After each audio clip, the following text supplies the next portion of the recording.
Bonjour et bienvenue sur la boîte à outils narratif où je vous présente un outil qui vous permettra d'écrire ou de mieux comprendre une histoire. Aujourd'hui, on commence simple puisque c'est le premier épisode avec le concept de la boîte à outils narratif. Donc la boîte à outils narratif, c'est dans un endroit, donc toutes ces vidéos, dans lequel vous pourrez piocher pour trouver tout un ensemble de techniques, d'outils qui vous permettront d'écrire une histoire. Alors en soi, c'est pas trop différent d'une règle au premier abord. La règle d'unité des trois unités, de temps, de lieu et d'action, en soi sera un outil dans une vidéo un jour. Mais quelle est la différence majeure entre un outil et toutes ces règles? En fait, c'est une question de point de vue et comment aborder l'écriture. Une règle, c'est simple, c'est binaire.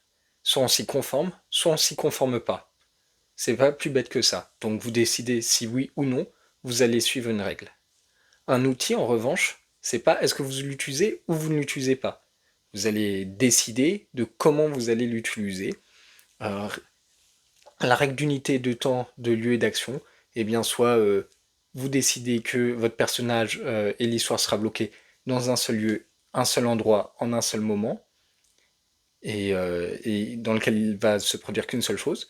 Mais si on considère que c'est un outil, rien ne vous empêche de vous dire, ah, sur la deuxième partie de l'histoire, j'aimerais bien utiliser l'outil d'unité des trois unités, et de pas forcément être conforme en première partie, et donc de s'adapter. Toute l'idée, en fait, c'est de rester libre dans sa pensée. Avec une règle, en fait, on réfléchit à la règle, est-ce qu'on veut la respecter ou pas. Avec un outil, on va pas réfléchir à l'outil, on va réfléchir à son œuvre et comment utiliser des outils pour l'améliorer. Donc en fait, c'est juste une façon de voir les choses.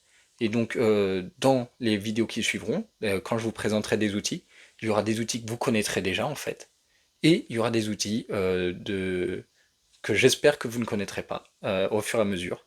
Mais donc, en attendant, je vous invite à réfléchir à tout ce que vous connaissez déjà, essayer de les réenvisager sous forme d'outils et vous dire, ah, est-ce qu'il n'y aurait pas des œuvres qui les auraient utilisées différemment que juste je l'ai utilisé ou pas utilisé, et qui ont juste essayé de raconter une bonne histoire avant de décider s'ils étaient conformes ou pas, comme les autres.